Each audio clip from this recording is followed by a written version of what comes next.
Di akhir cerita hari ini, banyak dari kalian yang tidak akan menyangka kalau ternyata hal seperti ini bisa dan pernah terjadi. Tapi sebelum kita masuk ke dalam cerita hari ini, kalau kalian penggemar cerita-cerita horor, misteri, dan kasus-kasus kriminal, maka kalian datang ke channel yang tepat, karena di sini kita bakalan bahas cerita-cerita yang paling menarik untuk melengkapi hari kalian. So, jangan lupa tekan tombol like-nya, lalu subscribe dan nyalakan semua notifikasinya, supaya kalian nggak ketinggalan video-video terbaru dari kami. Oke, langsung aja kita mulai cerita hari ini.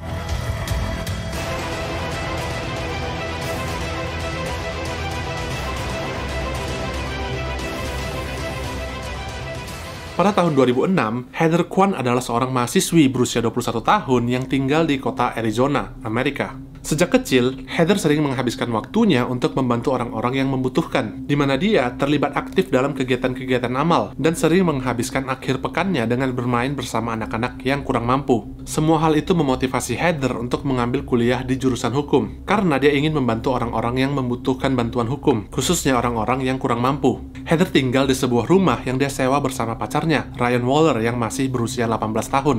Karena tinggal terpisah dengan orang tua, maka mereka berdua merencanakan untuk mengunjungi ayah Ryan tepat di hari Natal, yaitu pada tanggal 25 Desember. Mereka pun menelepon ayah Ryan yang bernama Don Waller untuk memberitahukan rencana mereka, yang tentunya disambut dengan sangat gembira oleh Don. Kemudian, tepat di malam Natal, Don pun sudah menyiapkan makan malam sambil menunggu kedatangan mereka berdua, yang ternyata tidak kunjung tiba. Karena waktu sudah semakin larut malam, maka Don pun berinisiatif menelepon putranya untuk menanyakan kenapa mereka belum juga sampai di rumahnya. Don mencoba menghubungi Ryan berkali-kali, namun semua teleponnya tidak diangkat. Lalu dia pun mencoba untuk menghubungi Heather. Dan sama seperti Ryan, ternyata Heather juga tidak mengangkat semua telepon darinya.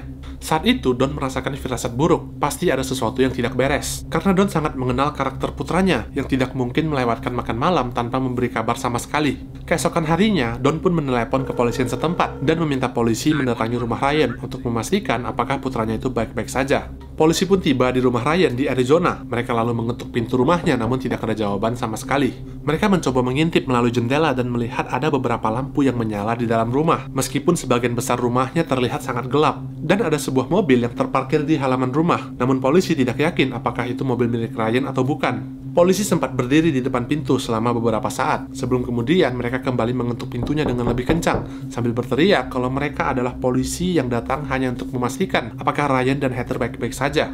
Dan kali ini, polisi mendengar suara langkah kaki dari dalam rumah yang berjalan mendekat lalu membukakan pintunya. Di depan mereka, berdiri sesosok pria yang diduga adalah Ryan, dengan luka memar pada mata kirinya dan juga luka goresan yang cukup dalam pada bagian hidung. Setelah membukakan pintu, Ryan hanya berdiri mematung sambil menatap para polisi tanpa bertanya dan tanpa mengucapkan sepatah kata pun. Polisi lalu memiringkan kepala mereka untuk melihat ke dalam isi rumahnya, dan mereka melihat sesosok wanita yang sedang terbaring di atas sofa, yang diduga adalah pacar Ryan yang bernama Heather. Karena polisi hanya datang untuk memastikan, maka mereka pun mengembalikan perhatiannya kepada Ryan dan bertanya apa yang terjadi dengan matanya. Dan Ryan pun menjawab dengan tingkah laku yang sedikit mencurigakan. Dia menjawab, aku tidak tahu apa yang terjadi kepada mataku. Meskipun sedikit aneh, tapi setidaknya polisi mengetahui kalau Ryan sepertinya terlihat baik-baik saja. Mereka pun lalu bertanya, apakah wanita yang sedang berbaring di atas sofa itu adalah Heather? Dan lagi-lagi, Ryan kembali bertingkah aneh dan terkesan meremehkan. Dia menjawab, kamu tahu, dia hanya sedang tidur. Sebuah jawaban yang sama sekali tidak mereka tanyakan, karena mereka hanya bertanya apakah itu adalah Heather atau bukan. Kemudian, polisi pun memberitahu kepada Ryan kalau ayahmu lah yang telah meminta kami untuk datang kemari, dan memastikan apakah kalian baik-baik saja. Jadi kami harus masuk ke dalam rumah, dan membangunkan Heather untuk memastikan kalau dia juga baik-baik saja. Dan lagi-lagi Ryan kembali memberikan jawaban yang aneh dan terkesan sedikit menghalangi, meskipun akhirnya dia pun lalu membiarkan polisi untuk masuk ke dalam rumahnya. Polisi pun lalu berjalan ke arah sofa, dan ketika mereka melihat Heather untuk pertama kalinya, mereka pun langsung sadar kalau gadis ini tidak sedang tidur, melainkan sudah meninggal dunia. Dan dia sudah meninggal setidaknya beberapa hari yang lalu akibat luka tembak di kepalanya. Ryan pun langsung ditahan saat itu juga dan digiring untuk masuk ke dalam mobil polisi, di mana Ryan sama sekali tidak melawan dan hanya menjawab kalau dia tidak tahu apa yang terjadi. Dia tidak mengerti sama sekali dan dia tidak tahu apa yang terjadi kepada Heather. Ryan terlihat kebingungan saat itu, dan dia pun lalu dimasukkan ke dalam sebuah mobil polisi, di mana dia duduk di sana selama beberapa jam. Sementara polisi dan juga para medis mulai berdatangan menuju lokasi TKP untuk memproses sekaligus mengevakuasi jasad Heather. Setelah menunggu selama beberapa jam di dalam mobil polisi, Ryan lalu dibawa ke kantor polisi, di mana dia akan diinterogasi. Rekaman percakapan antara Ryan dan juga detektif dimulai dengan cukup normal. Namun perlahan-lahan kemudian situasinya mulai berubah secara drastis. Dan di akhir interogasi akan ada sebuah plot twist yang buat gue itu sangat mind-blowing. Rekamannya dimulai dengan Ryan yang dibawa masuk ke dalam sebuah ruangan interogasi kecil. Mereka baru saja sampai di kantor polisi, dan Ryan langsung dibawa masuk ke ruangan ini. Ryan memakai sebuah baju jumpsuit yang berwarna putih, yang kemungkinan besar adalah semacam baju tahanan. Ryan tidak memakai sandal maupun sepatu, dan tangannya juga tidak diborgol sama sekali. Jadi dia berjalan masuk ke dalam dan duduk di kursi yang ada pada sudut ruangan.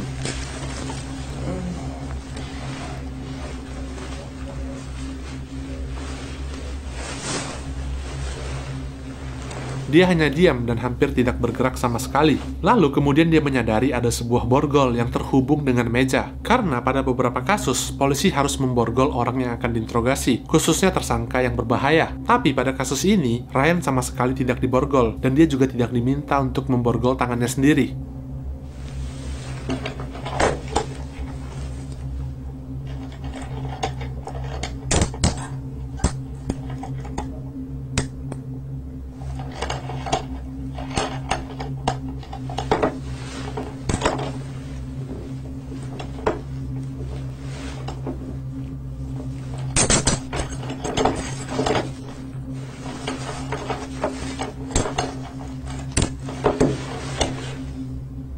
Setelah memborgol tangannya sendiri, Ryan melipat kedua tangannya dan mulai membaringkan kepalanya selama sekitar 5 menit. Dan dalam 5 menit ini, Ryan hanya diam saja sambil sesekali merintih kesakitan. Kemudian, ketika sedang membaringkan kepalanya, Ryan tiba-tiba mengeluarkan suara erangan dengan cukup keras. Dan dia pun lalu berdiri dari kursinya, seakan-akan dia mau keluar dari ruangan itu. Tapi ketika dia mencoba pergi, tanpa disadari tangannya tertahan oleh borgol yang dipasang oleh dirinya sendiri. Jadi, ketika tangannya tertahan oleh borgol, Ryan pun terlihat sedikit bingung. Lalu dia mengambil lembaran kertas kosong yang ada di atas meja dan kembali duduk di atas kursinya sambil menyilangkan kedua kakinya dan mulai menatap lembaran kertas kosong itu. Kemudian, seorang detektif bernama Dalton berjalan masuk ke dalam ruangan dan menginfokan kepada Ryan kalau mereka akan mengambil beberapa foto dari kaki Ryan. Dan Ryan pun diminta untuk mengangkat kedua kakinya ke atas meja. Awalnya, Ryan terlihat kebingungan dan tidak mengerti apa yang terjadi. Tapi dia akhirnya mematuhi perintah dan meletakkan kedua kakinya di atas meja. Kemudian, petugas lainnya masuk dengan membawa sebuah kamera beserta beberapa peralatan lainnya. Dan dia pun mulai mengambil beberapa foto dari kaki Ryan.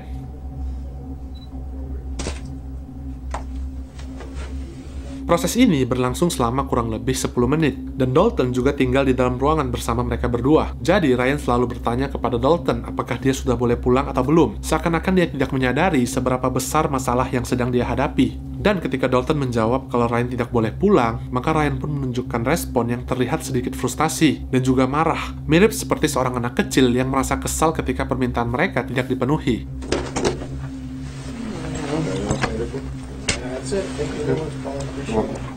Setelah sesi fotografi ini berakhir, petugas itu pun pergi meninggalkan Ryan bersama Dalton di dalam ruangan. Dalton lalu menutup pintu di belakangnya dan mengambil sebuah kursi dari seberang meja untuk diletakkan tepat di samping Ryan, dan dia pun lalu memperkenalkan dirinya kepada Ryan. Dalton mulai dengan menanyakan beberapa pertanyaan dasar, seperti nama, tanggal lahir, dan juga informasi dasar, yang semuanya dijawab dengan benar oleh Ryan. Lalu Dalton bertanya, apakah kamu tahu kenapa saat ini kamu diinterogasi? Dan Ryan menjawab, saya tidak tahu. Di titik ini, Dalton berkata, oke, mari kita hentikan semuanya, dan saya akan membacakan apa saja hak-hak yang Anda miliki.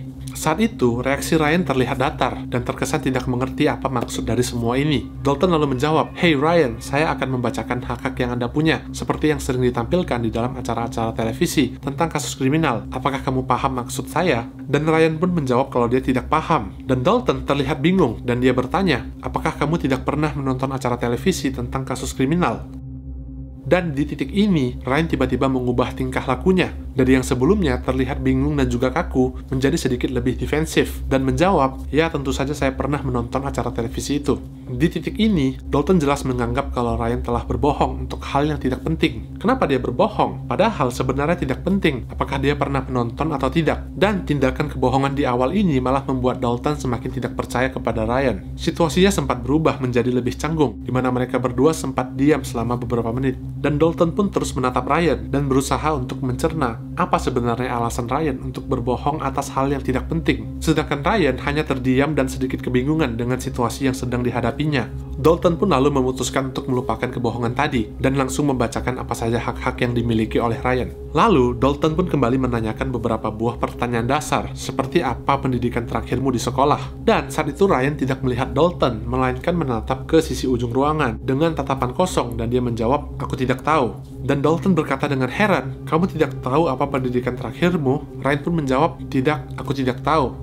Kelas 2 SMA. Dalam hatinya, Dalton merasa kalau Ryan pasti telah berbohong lagi. Dan bagaimana bisa dia menginterogasi Ryan setelah melihat bagaimana Ryan terus berbohong, bahkan untuk pertanyaan yang tidak penting sama sekali. Sulit bagi Dalton untuk mempercayai semua omongan Ryan. Tapi Dalton pun lalu kembali menanyakan beberapa buah pertanyaan lanjutan berdasarkan jawaban terakhir dari Ryan. Dia bertanya, "Oh, berarti kamu tidak lulus SMA?" Sebuah pertanyaan yang sebenarnya sudah jelas jawabannya hanya ada dua, yaitu antara ya atau tidak. Tapi Ryan malah memberikan jawaban lain yang tidak masuk akal.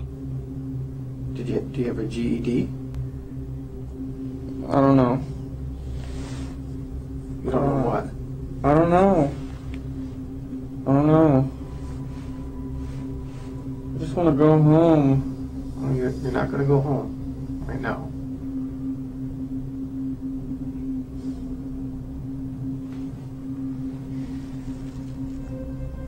So what? What's the highest grade that you completed? B? No.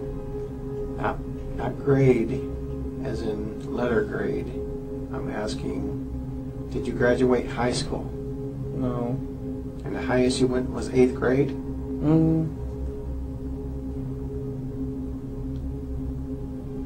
Yep. Do you know how to read and write, Ryan? Yeah. Setelah diskusi yang tidak berujung mengenai apa pendidikan terakhir Ryan, Dalton pun tidak mau terfokus kepada kebohongan-kebohongan sebelumnya, dan dia pun kembali menanyakan beberapa pertanyaan lain. Dia mulai membahas mengenai Heather, dimulai dengan menanyakan, "Apakah kamu punya pacar?" Dan dijawab tidak oleh Ryan, yang sudah jelas kalau itu adalah sebuah kebohongan. Dalton pun mengikuti permainan Ryan dan menanyakan, "Oke, jadi apakah kamu mengenal gadis yang bernama Heather?" Dan Ryan menjawab, "Ya, saya mengenal Heather." Tapi kemudian deskripsinya mengenai Heather sangatlah tidak akurat. Ryan berkata kalau Heather berusia 16 atau 17 tahun, padahal gadis itu sebenarnya sudah berusia 21 tahun. Dan dia juga berkata kalau nama belakang dari Heather adalah Cayman, padahal nama belakangnya adalah Quan. Dalton tentu saja sadar dengan semua keanehan ini, namun lagi-lagi dia tidak mau terpaku dengan semua kebohongan-kebohongan itu, dan dia kembali menanyakan beberapa pertanyaan lain. Dalton bertanya, "Ryan, apa yang terjadi dengan wajahmu?" Awalnya Ryan menjawab kalau dia tidak tahu, tapi kemudian Dalton menekan Ryan dengan terus memberikan pertanyaan-pertanyaan tentang wajahnya, dan akhirnya Ryan pun mulai terbuka dan memberikan jawabannya.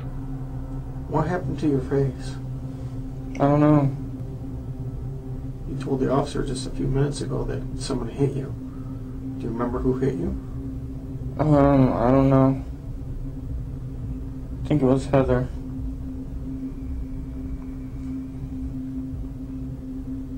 Why would Heather hit you?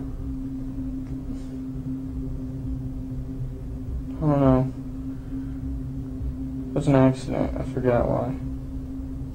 Sama seperti para polisi lainnya, Dalton menduga kalau kemungkinan besar luka lebam di mata Ryan itu berasal dari Heather, yang melawan sebelum akhirnya dia dibunuh oleh Ryan. Jadi, dengan Ryan yang sudah mengakui kalau luka lebam di matanya itu berasal dari Heather, meskipun itu hanya sebuah kecelakaan, tapi bagi Dalton, hal itu sama saja seperti Ryan mengakui kalau dia telah membunuh Heather. Dalton lalu berusaha untuk membongkar lebih jauh tentang detail dari kejadian antara Ryan dan Heather. Tapi semakin banyak pertanyaan yang dilontarkan oleh Dalton, maka Ryan pun menjadi lebih defensif dan mulai memberikan informasi-informasi acak yang sepertinya tidak benar. Seperti dia mengatakan kalau setidaknya ada 2 atau 3 orang lain di dalam rumah pada malam kejadian itu. Tidak jelas apakah orang-orang yang dikatakan oleh Ryan ini adalah orang sungguhan atau hanya sebuah kebohongan. Ryan terkesan seperti sedang panik dan mulai mengatakan hal-hal yang aneh dan tidak masuk akal. Hingga di titik di mana Dalton meminta Ryan untuk fokus dengan semua pembicaraan mereka, karena dia merasa kalau semua omongan Ryan itu sudah keluar dari jalurnya. Jadi dia menghentikan Ryan dan dia berkata,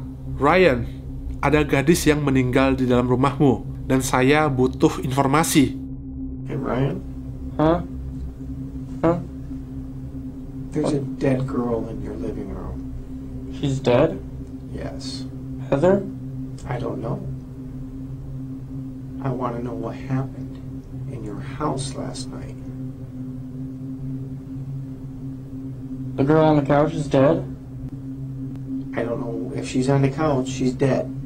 Dalton memberikan reaksi yang menarik ketika dia pertama kali mendengar kalau ada seorang gadis yang meninggal di dalam rumahnya, di mana dia menunjukkan respon terkejut yang nyata tanpa dibuat-buat. Dan itu adalah pertama kalinya dari sepanjang interogasi ini, di mana Ryan bereaksi secara normal tanpa memberikan informasi aneh yang terkesan seperti dibuat-buat. Dia tidak berpura-pura bingung, dia benar-benar terkejut, seakan-akan dia baru saja tahu kalau Heather ternyata sudah meninggal. Tapi tidak lama setelah itu, Ryan pun kembali bertingkah aneh, di mana dia memberitahukan sebuah cerita yang rumit tentang apa yang sebenarnya terjadi kepada Heather. Padahal tadi dia baru saja bertingkah seolah-olah dia tidak tahu apa-apa dan terkejut ketika dia mendengar kalau Heather sudah meninggal. Jadi hal ini sangat tidak masuk akal bagi Dalton. Bagaimana bisa awalnya Ryan yang terkejut karena dia tidak tahu apa-apa, kemudian malah menceritakan sebuah cerita yang seharusnya tidak dia ketahui. Dan tentu saja, sama seperti jawaban-jawaban sebelumnya, ceritanya kali ini pun penuh dengan kejanggalan dan sama sekali tidak dapat dipercaya oleh Dalton. Well, these people came over, Richie and his dad, with shoot and arrow, bow and darts. You know what I'm talking about? Yeah. They hit me and her with those. That's it. They hit you and they hit you? Yeah. Now it's Richie that hit you, not Heather? No, Richie and his dad. Richie and his dad. They hit you. Yes. Why? Because they were trying to get their stuff. I don't know why. And they had some kind of bow and arrows? Mm-hmm. They each had 2 revolvers and they didn't let off any shells. Okay, you just said they had bow and arrows. Now they have revolvers? That's what I meant. They had revolvers. They have revolvers. Yes. And then what happened? And then they shot us with those. Interogasinya pun terus berlanjut, namun ternyata Ryan kembali mengubah ceritanya dan mengatakan sebenarnya mereka tidak menembak saya, mereka hanya menembak Heather, dan mereka meletakkan saya di sleeper hold. Sleeper hold ini bisa dibilang adalah bahasa lain dari gerakan choke, atau mengunci leher seseorang hingga dia pingsan. Dan Dalton saat itu bertanya, apa yang kamu maksud dengan sleeper hold? Ryan menjawab, oh aku tidak tahu apa itu sleeper hold. Dan pada akhirnya Ryan pun mengganti ceritanya dan kembali lagi ke versi sebelumnya, yaitu di mana Richie dan ayahnya telah menembak dia dan Heather. Di titik ini, cerita Ryan menjadi terlalu berbelit-belit dan diubah berkali-kali. Dalton yang awalnya mencoba mengikuti cerita Ryan, pada titik ini dia sudah tidak mampu lagi untuk berpura-pura mengikuti alur cerita Ryan yang sangat tidak masuk akal. You're telling me you're all over the board here, number one. You're saying bows and arrows, you're saying revolvers, and you're saying some other thing, and you're saying they shot you in the eye. Okay? They shot you with a revolver in your eye. Yes. And that's Is it? it a BB gun? No, it was a real gun, man. It was just a If they revolver. shot you in the eye with a revolver, you wouldn't be talking to me right now. How do you know? It was most likely you'd be dead. That's what I thought too, man. I really don't know. So you got shot first, Uh-huh. and what happened? Did you fall to the ground? Yeah, I was trying to get up and shit, and I couldn't. I don't Okay. know. And then she got shot? Mm-hmm. What did you do? Nothing. Did you call 911? Uh-uh. Did you see if she was alive? She was sleeping still, and that's it. I just let her sleep. She got shot in the side of the face and you let her sleep? Yes. This does not make sense, Ryan. Setelah percakapan itu, Dalton pun langsung berinisiatif untuk memakai strategi bad cop atau polisi jahat, dan dia mulai menekan Ryan dengan menuduhnya telah menembak dan membunuh Heather. Tapi Ryan tetap saja mengatakan kalau dia tidak tahu apa-apa dan dia tidak melakukannya. Interogasi telah berjalan selama kurang lebih 45 menit, dan Dalton telah kehabisan kata-kata. Dia tidak tahu lagi bagaimana cara untuk menghandle Ryan. Karena meskipun dia mencoba untuk percaya kalau Ryan tidak melakukannya, tetap saja tidak ada satupun dari omongan Ryan yang masuk akal baginya. Jadi Dalton duduk selama beberapa saat dan mulai memikirkan apa yang harus dia lakukan selanjutnya. Dalton tiba-tiba menyadari sesuatu. Dia melihat ada sesuatu yang janggal pada wajah Ryan. Dalton meminta Ryan untuk mendekat karena dia harus memastikan apa yang baru saja dia lihat. Let me see your nose. Put your legs down. Put your legs down. Bring your face closer. Oh, my head hurts. Okay. Yeah, be right back.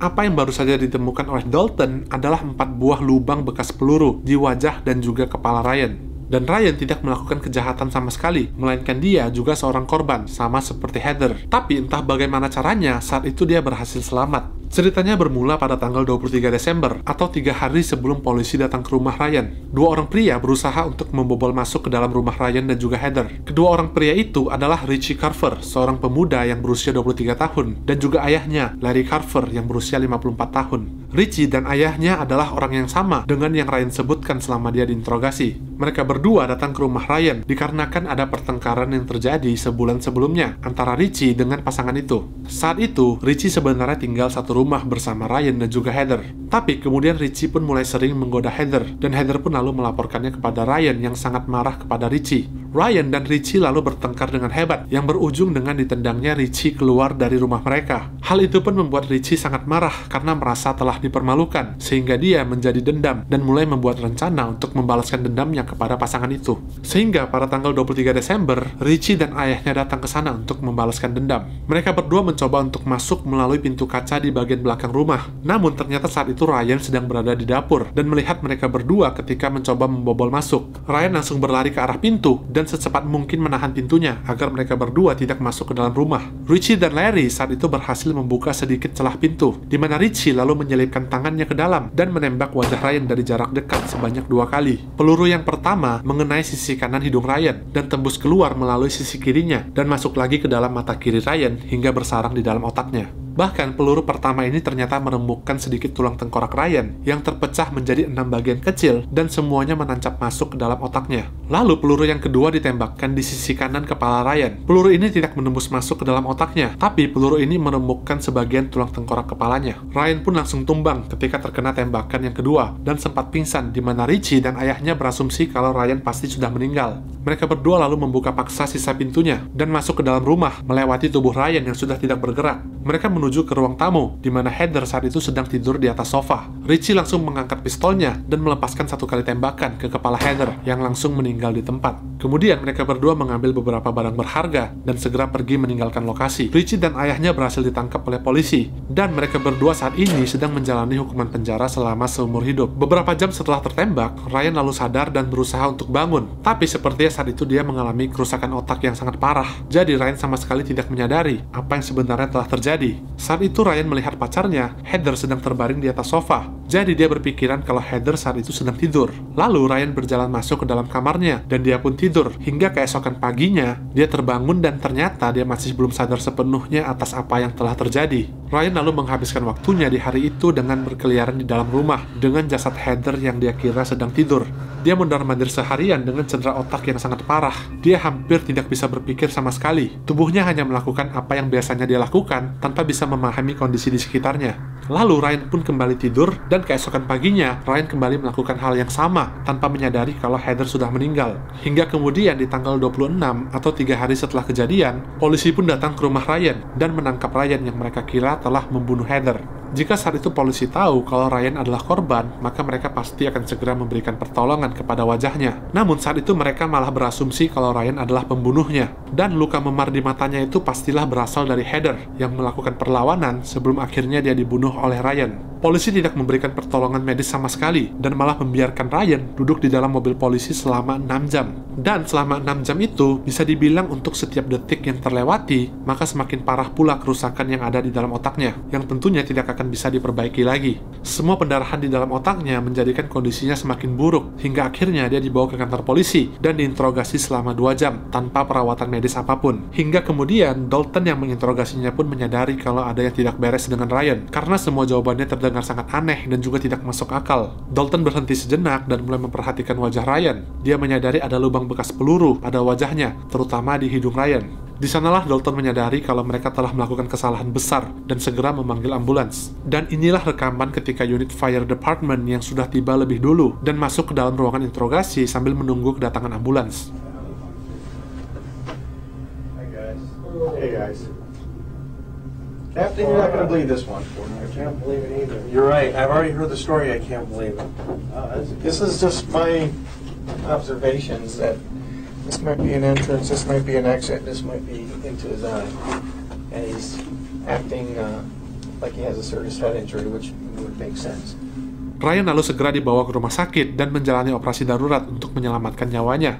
Dokter mengeluarkan sebagian dari otak Ryan dan juga membuang mata kirinya yang sudah sangat rusak parah. Setelah operasi ini, Ryan tidak bisa hidup mandiri dan dia harus bergantung kepada kedua orang tuanya yang terus merawat dan menjaganya setiap hari selama 24 jam penuh. Hingga 10 tahun kemudian, Ryan pun meninggal akibat kejang yang memang sering terjadi pasca operasi dan berkaitan langsung dengan kerusakan pada otaknya. Kerusakan yang menurut dokter harusnya bisa dicegah apabila polisi tidak menahannya selama 8 jam tanpa perawatan medis sama sekali. Departemen Kepolisian sempat menginvestigasi kasus kelalaian atau salah penanganan kepada Ryan ini. Namun akhirnya tidak ada satupun pihak yang diberikan sanksi disiplin. Keluarga Ryan lalu melayangkan gugatan hukum dan meminta pertanggungjawaban kepada pihak kepolisian setempat. Gugatan ini berlangsung cukup lama, yaitu sekitar 3,5 tahun. Sebelum kemudian, hakim pun menutup kasus ini begitu saja dan menolak semua gugatan keluarga Ryan. Oke guys, sekian untuk cerita hari ini. Kalau kalian suka dengan video ini, please tekan tombol like-nya. Terima kasih banyak buat kalian yang udah nonton dan sampai jumpa lagi di video berikutnya.